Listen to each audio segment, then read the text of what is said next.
I just want to start this video by saying that I don't necessarily think that today's theory is right. I definitely think that there are plenty of holes in it, but I don't think it's out of the realm of possibility for the story that Scott is trying to tell. Hold on a sec. Why does that sound familiar? Now, I don't necessarily think that today's theory is right.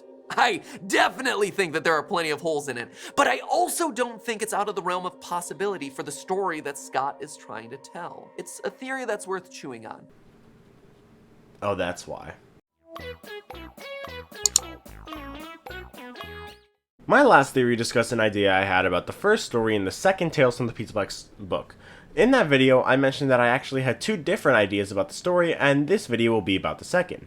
Before we start, I just want to say that I don't actually believe this theory because it would kind of ruin what we have associated with the first main important event that we've ever learned about in the series, that being the missing children incident. But even though I don't believe it to be true, I do think it is a possibility, and it's worth talking about for a video whether it's true or not. This video probably won't end up being too long, but I don't know, there's not much else to say, so let's get started.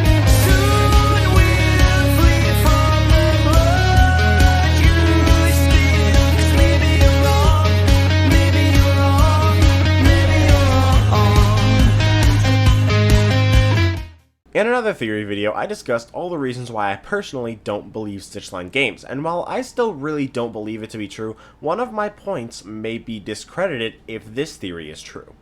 Into the Pit's supposed missing children incident is different to the game's missing children incident in so many ways. The most egregious example is that the children aren't stuffed in the suits, despite the fact that they are stuffed as they are killed, and killed as they are stuffed, and are never grouped together when outside of the suits.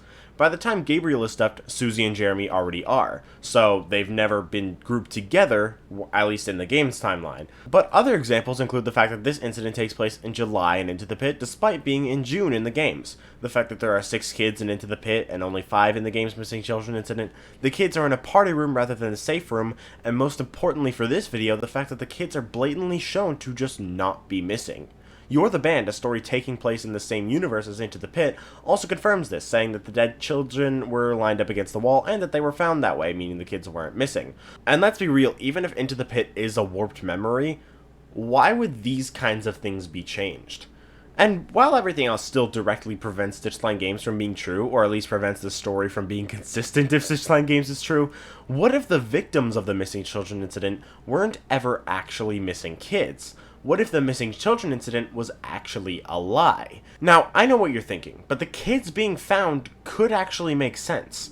The reason William doesn't go to prison in the Silver Eyes trilogy is because the bodies were never actually found, and therefore they couldn't legally prove that the kids were dead or that William was responsible, even though everyone knew it. We know the kids were still stuffed in the suits, and that's how they died, but the blood and mucus also leads to the bodies being found, at least in some way. In the games, this is, by the way. I've theorized in the past that Fazbear Entertainment found the bodies and covered it up, and as I said at the beginning, I don't believe the missing children incident was a lie, so I think Fazbear Entertainment finding it and covering it up is the most likely option. But what if that's actually not how it went? What if the blood and mucus prompted people to call the police, which actually led to the police coming to Freddy Fazbear's Pizza and finding the bodies? The kids were missing, yeah, but only for like a day, maybe less. So can this really be called a missing children incident? Not really. Not if it's true, at least. And it is possible that it is. But I know what you guys are thinking. In the Silver Eyes, William is arrested, but let go because nothing was ever proven in a court of law, and we also see nothing was ever proven in a court of law in FNAF VR if you die on FNAF 3. And that's because the bodies were never found. But that's just it.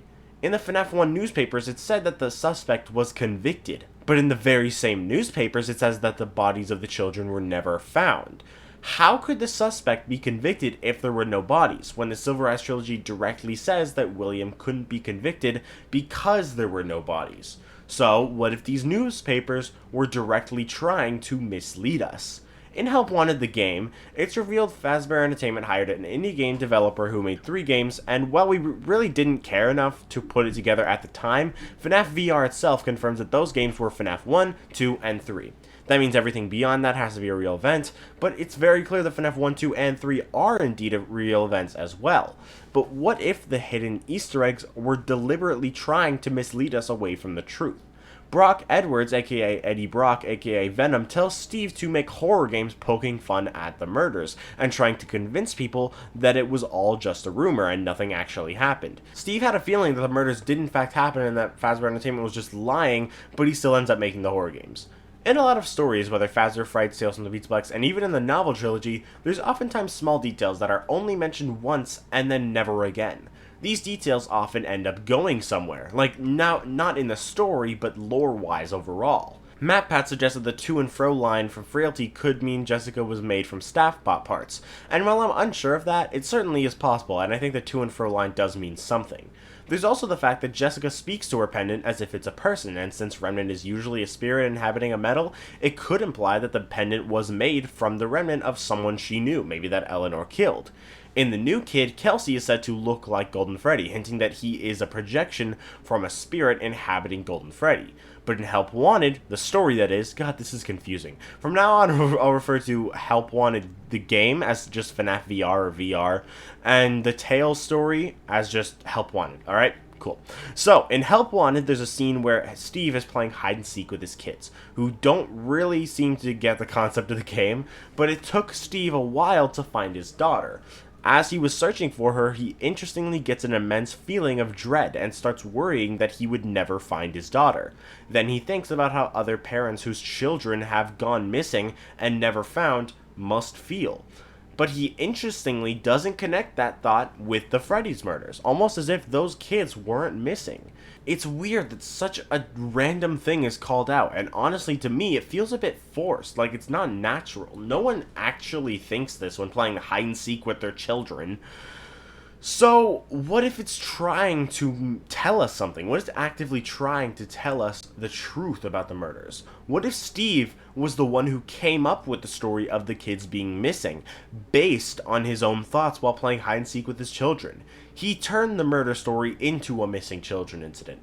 It's also said that besides having to somewhat be about Freddy Fazbear's Pizza and the murders, that Steve would have creative freedom, so it could be that he made his own story up about the murders. Also, the nothing was ever proven in a court of law line could just be like Fazbear Entertainment trying to mislead us for using the game, since that's basically what the entire FNAF VR game is about. Fazbear Entertainment trying to mislead everybody and make them think that the murders never happened, so it's all okay. Admittedly, this would all be a bit of a cop-out. Not that the kids weren't missing, but that we thought they were for literally 8 years. But it is an interesting thought, and while I don't believe it, I certainly think that it's a possibility, and to me it's very much worth talking about for a video. But that's all I'll be talking about for today's video. This was more of a mini theory than a full-on theory, but I do hope you guys enjoyed. If you did, then please leave a like and subscribe if you want to. I'm hoping to reach 10,000 subscribers before the end of the year. If we can do that, I'll appreciate it greatly. But that's all we'll be discussing for today's video. Stay tuned for my next theory, which will be about the third story in HAPS titled B7, where I'll discuss its connections and what it could mean for the greater story. I also have a couple other videos planned for the future, and I'm not going to spoil what they are until they come out, so just keep an eye out. But until then, I'll see you guys later. Bye, guys!